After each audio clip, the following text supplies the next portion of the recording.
Marine Le Pen has lost the French presidential election. The establishment has begun portraying this as a grand victory for both French and European politics. According to the press, it's as if a wild beast has been slain at the gates of civilization itself, and the menace of the National Front, which had descended upon the world, has been beaten back.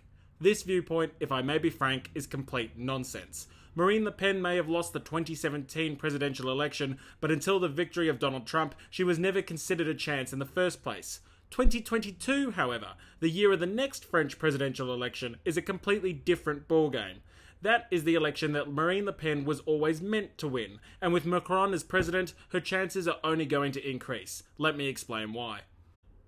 The French constitution actually gives little power to the office of the presidency. The president is responsible for defense and foreign affairs, and that's about it. Everything else is controlled by the legislature and the prime minister who commands it. After elections for the legislature next month, Emmanuel Macron and his movement En Marche, still in its infancy, will not control the institution. As a result, Macron will be a president without power. Like Barack Obama, who was constrained by a Republican-held Congress, Macron will find an energized Republican Party controlling the true levers of French power. The result will be 5 years of rudderless leadership, 5 years of the status quo, 5 years of an environment which is allowing the National Front to prosper.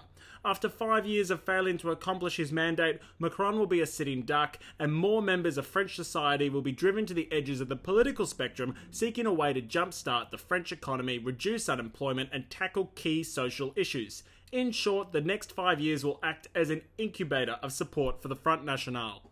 This environment of support will complement favourable demographics for the party as well. The global media often compares Le Pen and her movement to that of Brexit.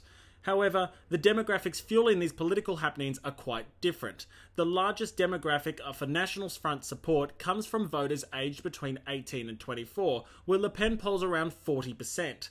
Only 25% of 18 to 24-year-olds, that same age bracket, voted for Brexit.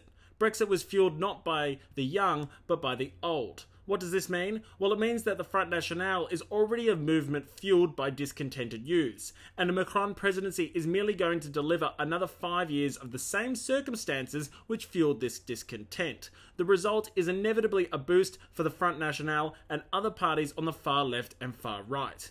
In short, Le Pen has not been vanquished, she's been defeated. Victory, however, is 5 years away. Whether she chooses to remain the standard bearer for the National Front or not, the result is the same. The movement she represents will continue to grow. When you look at the legacy of this election instead of the result of it, it becomes clear that Marine Le Pen has indeed won in her own way.